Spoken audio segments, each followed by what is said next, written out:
অল্প অল্প করে কিছু টাকা জমিয়ে আমি আমার ইচ্ছা পূরণ করলাম বা শখ পূরণ করলাম, সেটা আজকে আপনাদের সাথে শেয়ার করব। হ্যালো এভরিওয়ান, আসসালামু আলাইকুম। কেমন আছেন সবাই? আশা করি আল্লাহর অশেষ রহমতে ভালো আছেন, সুস্থ আছেন। আলহামদুলিল্লাহ, আমি আমার পরিবার নিয়ে আছি খুব ভালোই। দেশ থেকে দেশে বাইরে থেকে যে যেখানে বসে আজকে আমার এই ভিডিওটি দেখা শুরু করেছেন, সবাইকে অসংখ্য অসংখ্য ধন্যবাদ। নতুন দিনে নতুন একটা ভিডিও নিয়ে হাজির হয়ে গেলাম আমি পারভিন সুলতানা, বাংলাদেশ থেকে। আজকে ভিডিওটা শুরু করলাম একদম সন্ধ্যার পর থেকেই।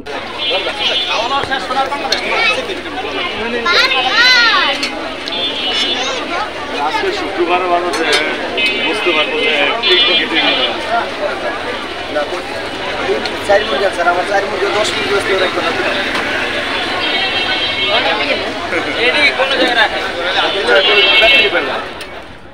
অল্প আয়ের পরিবারের বউদের শখ পূরণ করা, ইচ্ছা পূরণ করা অত সহজ নয়, অনেক কঠিন। তো অল্প আয়ের পরিবার যেহেতু আয় কম ব্যয় বেশি, তো কিছু কিছু টাকা আমি জমিয়েছি। আমার হাজব্যান্ডে যখন স্যালারি পেত আমি কিছু টাকা নিয়ে রেখে দিতাম।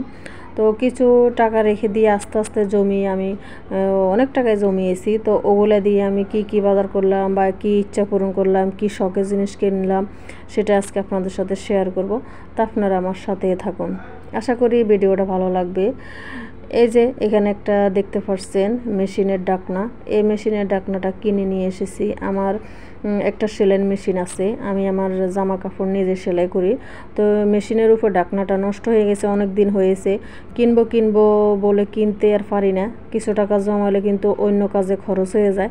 তো দেখা গেছে একটা ইচ্ছা করলে আর একটা ইচ্ছা পূরণ করতে হয়, সময় মতো হয় না, আনাও হয় না। তো আজকে কিছু টাকা আমি জমিয়ে আমার হাজব্যান্ড থেকে নিয়ে অল্প অল্প করে আমি জমিয়েছি। তো আজকে আমার ইচ্ছা, অনেক দিনের ইচ্ছা পূরণ হয়েছে।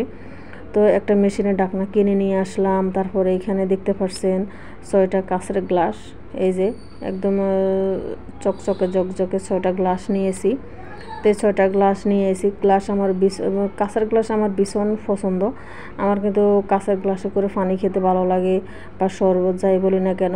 তো আমার শখ ছিল অনেক দিন থেকেই একটা জগ সেট কিনবো।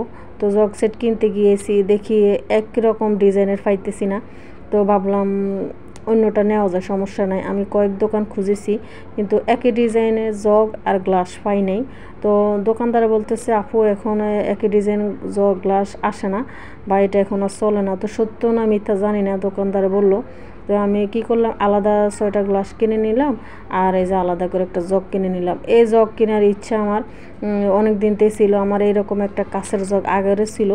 তো একদিন মেহমান আসছিল, শরবত বানাইতে গেছি। তো শরবত বানিয়ে আমি দেবো এমন টাইমে আমার ছেলে কিন্তু হাতে ধাক্কা লেগে একদম জগটা ফেলে দিয়েছে আর ভেঙে গেছে। তো যাই হোক, দুর্ঘটনা তো হতেই পারে, কাছের জিনিস বলে কথা, ভেঙে যাবে, আবার ভাগ্য থাকলে জড়িয়ে নেব। তো অনেক দিন ধরে কিনতে পারি নাই, কিন্তু আজকে ভাবলাম কিছু টাকা যেহেতু জমানো হয়েছেই, তো একটু শখ বা ইচ্ছে পূরণ করি।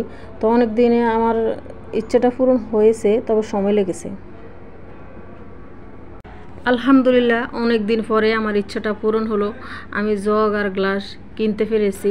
আর আমার হাজব্যান্ডকে আমি বলেছি আমাকে কিছু কিছু টাকা দিবে, তো আমি মাঝে মাঝে ইচ্ছা পূরণ করব বা শখের জিনিস কিনবো। আমরা গৃহিণী বা নারী বা মেয়ে যাই বলি না কারণ, আমরা কিন্তু ঘরের জিনিস কিনতে অনেক পছন্দ করি। দেখা গেছে একটা জামা বা একটা 3 পিস যাই পরি না কেন নষ্ট হয়ে যায়, ওইদিকে অত খেয়াল নেই। কিন্তু ঘরের একটা জিনিস কিনতে কিন্তু সব নারীর পছন্দ, বা শখ করেই কিনে। অনেক পছন্দের জিনিস যেই বলি না কেন, কম দামি জিনিস আর বেশি দামি জিনিস, তো এই ঘরের জিনিস কিনতে ভালো লাগে। তো আমার হাজব্যান্ড খুশি হয়েছে, উনি ছিল না। তো যখন বাসায় ফিরেছে আমি দেখানোর পরে, তো অনেক খুশি হয়েছে, খুব পছন্দ তোমার, ঠিক আছে, সুন্দর হয়েছে, গ্লাসগুলো সুন্দর হয়েছে, জগটাও সুন্দর হয়েছে। তবে জগ কিন্তু প্লেন এটাই ভালো হয়েছে, বেশি ডিজাইন করা জগে কিন্তু ময়লা বসে। তো এটাই ঠিক আছে, আমার হাজব্যান্ড পছন্দ করেছে আমার এই যে শখের জিনিসটা কিনতে দেখে। তো উনিও খুশি হয়েছে, আমি এখন আপনাদের সাথে শেয়ার করেছি। ভাইও আপুরা কিন্তু আমরা মধ্যবিত্তের ফ্যামিলির বউরা কিন্তু অনেক কিছু ইচ্ছে করে, কিন্তু সময় মতো পারি না। তো কিছু কিছু টাকা জমিয়ে যদি এরকম মাঝে মাঝে ঘরের জন্য কোনো পছন্দের জিনিস কিনে নিয়ে আসে, তাহলে কিন্তু অনেক ভালো লাগে, অনেক খুশি লাগে। লাগে। তো আমি আগের যে জগটা ছিল ওটাও কিন্তু এরকমই ছিল, কোনো কাজ ছিল না। তো আমার হাজব্যান্ড বলেছে এই জগটাও ঠিক আছে, সমস্যা নেই, সুন্দর হয়েছে, অনেক খুশি হয়েছে। তো এখানে এই যে মেশিনের যে ঢাকনাটা, ওটা এখন আমি মেশিনের উপর রেখে দেবো। এই যে আমার এই যে মেশিনের ঢাকনাটা কিন্তু অনেক দিন থেকেই ছিল না, তো আজকে এই ইচ্ছাটাও পূরণ হলো। তো আর কি আসার সময়, বাসায় ফেরার সময় আবার ঘরের জন্য কিছু বাজারও নিয়ে এসেছি। এখানে আমি যে আলু পেঁয়াজ রাখার জন্য একটা র্যাক ছিল, ওটাও ভেঙে গেছে, তো আজকে এটাও নিয়ে আসলাম। তো এটা বেশি দামি না, অল্প কম দামি, ও এর কম দামি একটা র্যাক, সমস্যা নেই, এটাতে কিন্তু আলু পেঁয়াজ রসুন রাখা যায়। তো আমি ওটাও কিনে নিয়ে এসেছি, সঙ্গে কিছু তেজপাতা আর পেঁয়াজ আলু, তো এই র্যাকটার মধ্যে এখন রাখবো। তো আমার হাজব্যান্ড এই বাজারগুলো দেখে বলতেছে তুমি গিয়েছো গ্লাস জগ এগুলো কেনার জন্য, তো ঘরের জন্য সংসারের জন্য এই খরচ না করলেই তো পারতা, যেমন এই যে আলু পেঁয়াজ তেজপাতা কিছু জয়ত্রী কিনেছি। তো উনি এই কথা বলছে, তো আমি বলছি সমস্যা নাই, একই তো, তোমার টাকা আমার টাকা একই, এখন আমার টাকা আমি খরচ করেছি, ওই টাকা তো তোমারই, আর খরচ করেছি কি হয়েছে, তুমি আবার দিবা, আবার জমাবো, সমস্যা কি। তো উনি হাসতেছে, ঠিক আছে সমস্যা নেই, করো, বাজার করো, বাজার করা ভালো, মাঝে মধ্যে এরকম বাজার করলে অভিজ্ঞতা হয়।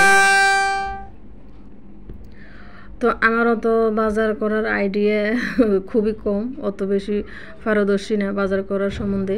তো যা লাগে আমার সংসারের খরচ, অল্প আয়ের পরিবার বা ছোট পরিবার, যে খরচই করি না কেন কম বেশি আমার হাজব্যান্ডই করে থাকে। আর যে খরচ করতে হয় আমার হাজব্যান্ড আমার সাথে যায় বা আমাকে নিয়ে যায়, কিন্তু আজকে উনি ছিল না, এই জন্য আমি আমার ছেলেকে নিয়ে গেছি।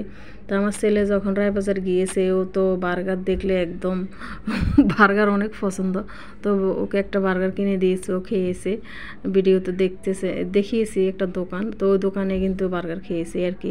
তো এখানে আমার এই যে একটা আমি ফিটিং করে নিয়েছি, এখন আলু পেঁয়াজ এগুলো আমি ঢেলে নেব র্যাকের মধ্যে।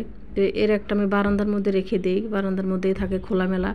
আলু পেঁয়াজ রসুন যদি আমরা খোলামেলা রাখি তাহলে কিন্তু ভালোই থাকে, নষ্ট হওয়ার চান্স খুব কম থাকে, আর বেশি বেশি খাওয়া যায়। যেগুলো একটু থাকলে অনেক দিন থাকে ওগুলো কিন্তু রেখে দিই, যেগুলো থাকলে নষ্ট হয়ে যাবে ওগুলো আগে খেয়ে নেই। তো ভিডিওর সাথে কথা বলতে বলতে আপনাদের সাথে নিয়ে একদম শেষ প্রান্তে চলে এসেছি। তো ভাইয়া আপুরা আমার ভিডিও কেমন লেগেছে অবশ্যই কমেন্টে জানাবেন। তো এখানে আমি কিছু তেজপাতা নিয়েছি, এই তেজপাতা আমি এখন ডেলে একটা কোটা তুলে নেব। তেজপাতা কিন্তু ধুলোবালি বা ছোটো জাটা ময়লা অনেকগুলোই থাকে, তো ওগুলো আমি একদম পরিষ্কার করে সুন্দর করে একটা ডিব্বায় তুলে রেখে দেব। যখন যে কাজে ব্যবহার করা যায়, যে রান্নায় ব্যবহার করা যায় ওই রান্নায় ব্যবহার করব। এখানে কিছু জয়ত্রী আছে, তো জয়ত্রী আমি রেখে দিই এরকম। এই যে কিছু জয়ত্রী নিয়ে, এখানে 20 টাকার, অত বেশি না। তো এখানে জয়ত্রীগুলো নিয়েছি, অনেক মশলাই লাগে আমাদের গৃহিণীদের রান্না করার সময়। তো যে সময় যে রান্নাটা করব ওই মশলা তো কিনে রাখতে হয় আগে, বিশেষ করে বিরিয়ানি রান্নার সময় আমার ছেলের পছন্দের খাবার বিরিয়ানি, তো ওই রান্নার সময় কিন্তু জয়ত্রী লাগে। রেডিমেড মশলা তো দিয়ে থাকি, তারপরেও এক প্যাকেট রাঁধুনি মশলা দিলেও কিন্তু কিছু যদি আলাদা মশলা দেওয়া হয় তাহলে কিন্তু ভালোই হয় এই আর কি। তো এখানে তেজপাতাগুলো আমি নিয়েছি, ময়লাগুলো ফেলে রেখে দিয়েছি, ওগুলো ফেলে দেব। আর আজকের ভিডিও কেমন হলো অবশ্যই কমেন্টে জানাবেন। আর আমার পছন্দের জিনিস বা শখের জিনিস বা ইচ্ছা পূরণ করলাম, সেই ইচ্ছাটাকে আমার পূরণ হয়েছে, কিন্তু অনেক খুশি হয়েছে, আমার থেকে ভালো লাগে। আজ পর্যন্ত আল্লাহ হাফেজ।